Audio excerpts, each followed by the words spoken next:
डरो मत। हम कास्ट सेंसस की बात कर रहे हैं, डरो मत। जिसको जाना है डरिए मत, डरिए मत।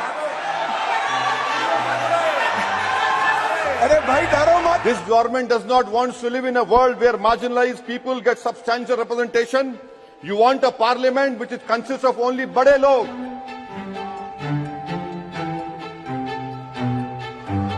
प्रस्ताव की कुल सदस्य संख्या के बहुमत द्वारा सभा के उपस्थित और मतदान देने वाले सदस्यों के कम से कम 2/3 बहुमत द्वारा पारित हुआ।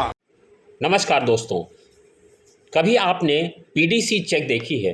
पीडीसी चेक हमने और आपने जीवन में कभी न कभी ज़रूर इस्तेमाल करी होगी या फिर इससे गुजरे होंगे। पीडीसी चेक एक ऐसी होती है जिसको लेने वाला ये आश्वस्त रहता है कि उसे जिस तिथि की चेक मिली है उस तिथि तक पेमेंट मिल जाएगा। ये बिल्कुल तय मान के होता है, यानी कि उसे आश्वस्त होता है कि जो चेक मुझे मिली है वो एक न एक दिन जो समय दिया गया है उस तिथि पर क्लियर होगी और उस तिथि तक वो चेक देने वाले का से कोई सवाल नहीं करता है, पूरी तरह उससे आश्वस्त होता है और उस पर विश्वास करता है।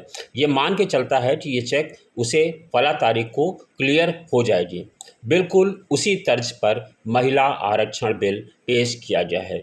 महिला आरक्षण बिल बहुत दिनों से 3 दिनों से इस चीज़ को लेकर के चर्चा चल रही थी और जब संसद का विशेष सत्र लाने की बात की गई थी तब भी इस पर चर्चा चल रही थी कि क्या लाएगा विशेष सत्र में, मोदी सरकार क्या ला सकते हैं, विशेष सत्र आखिर क्यों आयोजित हो रहा है। और आखिर अब विशेष सत्र का जो संयोजन था वो बिल्कुल क्लियर हो गया है कि विशेष सत्र क्यों लाया गया था।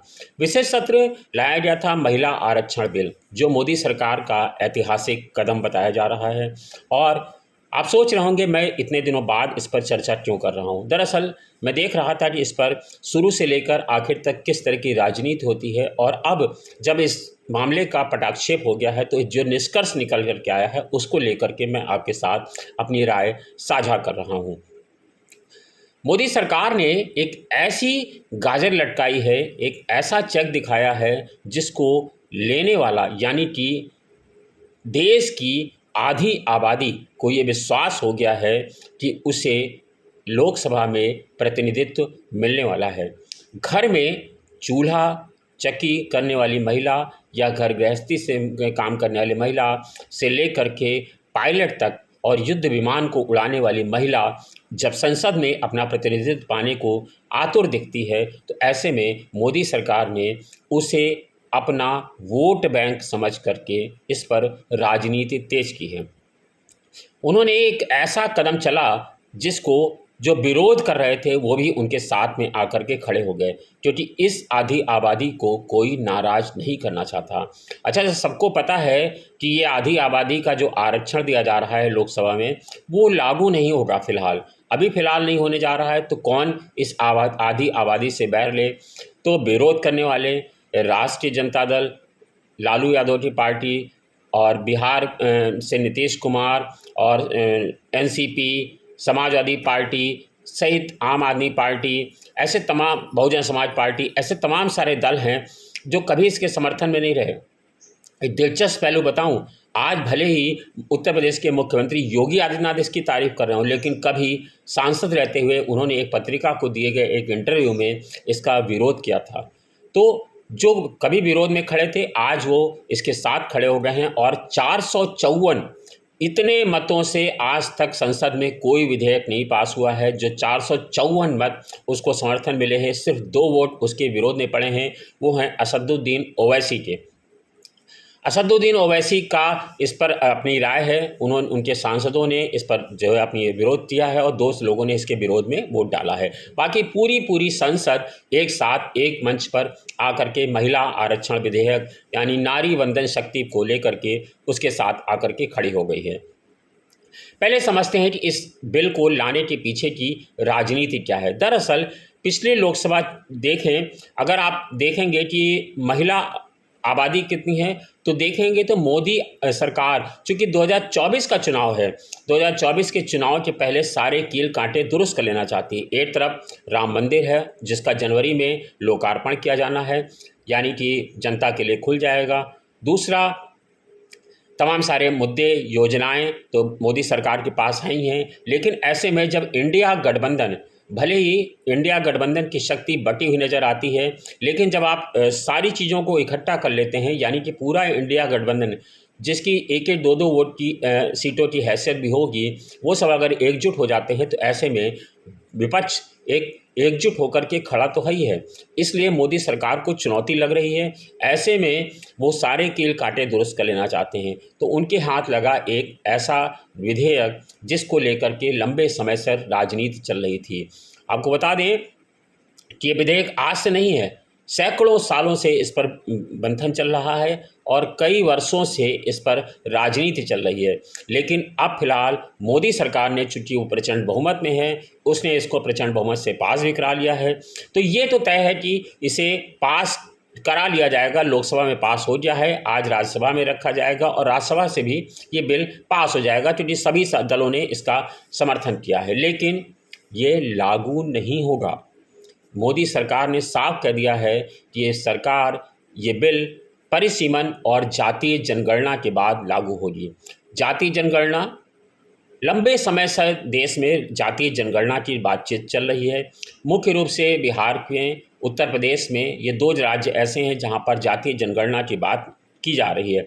नीतीश कुमार ने तो अपने यहाँ जातीय जनगणना का काम भी बताते हैं लगभग पूरा करा लिया है। इसी तरह से उत्तर प्रदेश में मुख्य विपक्षी दल समाजवादी पार्टी, वो लंबे समय से जातीय जनगणना की मांग कर रही है, लेकिन जातीय जनगणना अभी तक नहीं मांगी गई है और इसको कराने की बात सभी दल धीरे धीरे विरोध कर रहे हैं।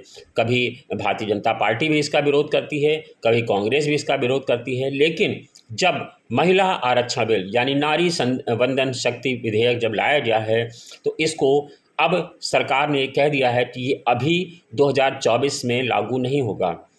इसके पीछे कारण ये है कि 2024 में अगर भारतीय जनता पार्टी इसे लागू करती है तो उनके पास 33% आरक्षण यानी 1/3 सीटों को देने के लिए महिला वोट बैंक तो तैयार है, लेकिन महिला प्रत्याशी नहीं तैयार हैं। उनको लेकर के राजनीति तेज हो जाएगी और तमाम सारी ऐसी चीज़ें होंगी जिसका भाजपा पूरी तरह से लाभ नहीं ले पाएगी, क्योंकि भाजपा को सिर्फ ये एक पीडीसी चेक की तरह इस्तेमाल करना है, यानी इसे दिखाना तो है कि हमने इसे लागू कर दिया, लेकिन ये कब क्लियर होगा, ये शायद 2029 या 2035 में ये बिल ये बिल लागू हो सकता है। पास जरूर हो गया है, इसलिए जब भी ये बिल लागू होगा इसका श्रेय भी मोदी सरकार को ही जाएगा, ये भी बिल्कुल तय आप मान करके चलिए। इसके पीछे सरकार ने दलील दी है कि हम इस बिल को अभी नहीं लागू कर सकते हैं, जबकि विपक्ष कह रहा है कि इसको ओबीसी आरक्षण के साथ, अल्पसंख्यकों के आरक्षण के साथ इसे तत्काल लागू किया जाए। लेकिन सरकार ने साफ कर दिया है कि 2024 के चुनाव में हम इसे लागू नहीं करेंगे। यानी कि बिल लागू कब होगा, जब जातीय जनगणना हो जाएगी तब, जब परिसीमन हो जाएगा तब, और अगर अधिकारियों की माने तो जातीय जनगणना पूरी होने में लगभग 2.5 साल का वक्त लगता है। और सरकार ने कहा है कि हम अगला चुनाव में सरकार में आने के बाद यानी 2024 के बाद जातीय जनगणना कराएंगे। अगर आप सरकार की बातों को एज इट इज़ मान लीजिए तो 2024 में सरकार बनती है और 2024 में अगर शुरू हो जाता है तो 2026 में जाकर के 2026 या 26 के आखिर में जातीय जनगणना शुरू होगी। जातीय जनगणना के बाद डिलिमिटेशन यानी परिसीमन का काम होगा। परिसीमन में भी लगभग उतना ही समय लगता है जितना जातीय जनगणना में समय लगता है। तो ये मान के चलिए कि 2029 में 2029 में भी ये लागू हो पाना टेढ़ी खीर है। 2035 में लागू होगा, और लागू कैसे होगा, क्योंकि पुरुष और महिला आबादी लगभग बराबर है। ऐसे में लॉटरी सिस्टम ही बताते हैं लागू होगा, जिसको लेकर के इसके लागू किया जाएगा, यानी लॉटरी डाली जाएगी। अगर पुरुष का निकलता है तो पुरुष, महिला निकलता है तो महिला। ये जातीय जनगणना के आधार पर एक इसका लॉटरी के माध्यम से इसका अधिकतर सीटों पर आकलन निकाला जाएगा। अब आपको बता दें कि आखिर विशेष सत्र में इसे लाने की जल्दी क्या है जब ये लागू नहीं हो रहा है। दरअसल इसको लागू लाने के पीछे जल्दी ये है कि मोदी सरकार 43 करोड़ महिलाओं के साधने की तैयारी है। यानी वो 43 करोड़ महिलाएं इसको लेने के लिए, 43 करोड़ महिलाओं के वोट पाने के लिए मोदी सरकार इसे विशेष सत्र में लेकर के आई है। क्योंकि अब कुछ ही समय बाकी हैं, करीब 163 दिन मान के चलिए, जब लोकसभा का चुनाव होगा 2024 में भारतीय जनता पार्टी चुनाव मैदान में जाएगी। अगर आप पिछले लोकसभा चुनाव को जो मतदाता सूची जारी हुई थी उसको देखेंगे तो उसमें महिला वोटरों की संख्या करीब 43.2 करोड़ थी, जबकि पुरुष मतदाता 46.8 करोड़ थे।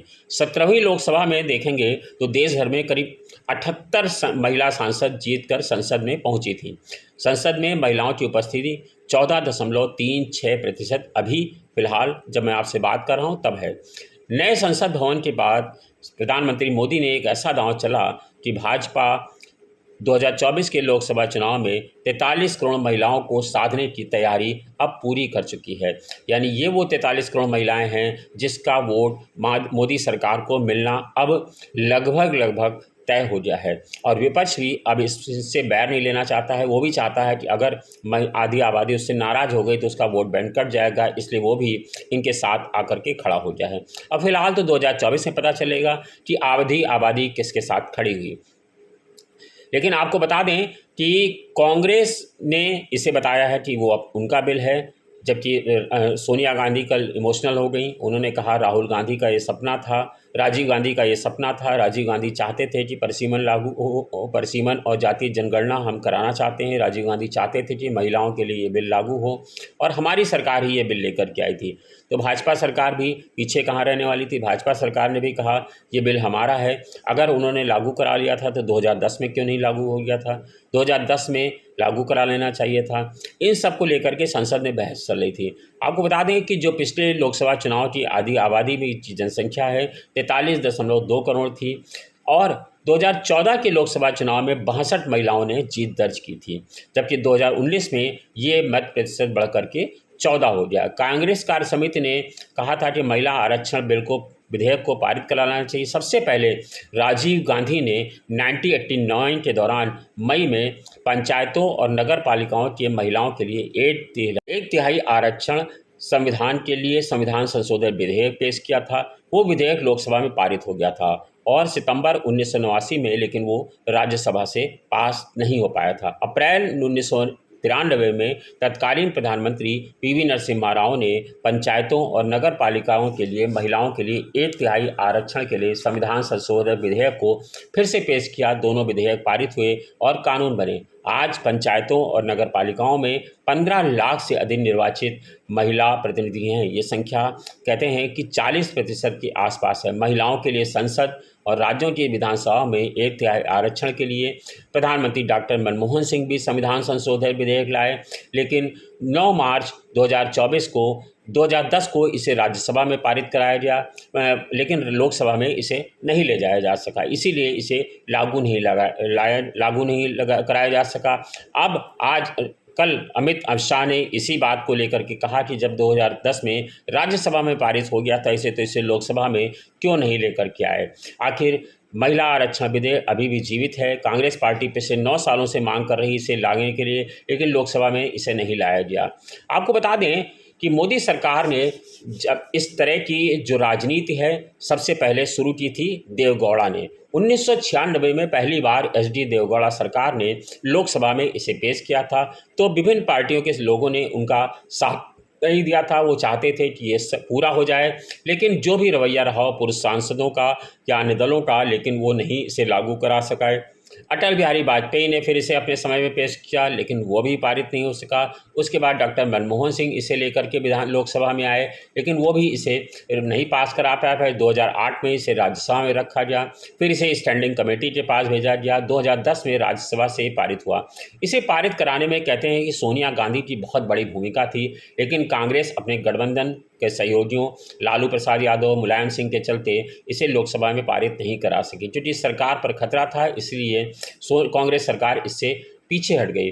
लेकिन अब जो ये बिल पास हुआ है ये बताते हैं कि मोदी सरकार का इत्तेफाकी बहुमत है। ये नया है, हालांकि मनमोहन सरकार द्वारा लाए गए विधेयक से बहुत अलग नहीं है। नए बिल में केवल एंग्लो इंडियन समुदाय के लिए आरक्षण से संबंधित प्रावधान हटा दिए गए हैं। इसमें लोकसभा, दिल्ली विधानसभा, सभी राज्यों की विधानसभाओं में महिलाओं के लिए 1/3 सीटों के आरक्षण का प्रावधान किया गया है। इन्हीं 1/3 सीटों में से 1/3 सीटें अनुसूचित जाति, अनुसूचित जनजाति की महिलाओं के लिए आरक्षित है, जबकि राज्यसभा और विधान परिषद ने महिलाओं के आरक्षण का प्रावधान नहीं है।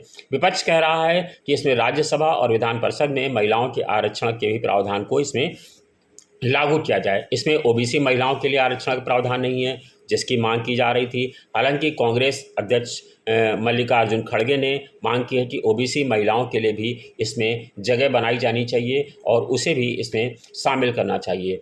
इसमें अगर एज इट इज़ लागू कर दिया गया तो इसका विरोध होगा। नीतीश कुमार महिलाओं के मतों के कारण पिछली बार जीते थे, ऐसे में विधेयक का विरोध करके महिलाओं की नाराज़गी क्यों मोल लेंगे। तेजस्वी यादव हो चाहे लालू यादव हो, सब इस पर बैठ कर के राजनीति कर रहे हैं। सबका मानना है कि आखिर आधी आबादी का साथ लेने में क्या बुराई है। तो अब आधी आबादी के नाम पर राजनीति तेज हो गई है और मोदी सरकार ने वो जानती है कि इस बिल में को अभी नहीं लागू किया जाएगा, लेकिन आधी आबादी को खुश तो करने का काम मोदी सरकार ने कर ही लिया है। अब देखना है कि 2024 में आधी आबादी कमल पर कितना मुहर लगाती है। आपको ये जानकारी कैसी लगी? कमेंट्स बॉक्स में अपनी जानकारी जरूर साझा करिएगा। धन्यवाद, शुक्रिया।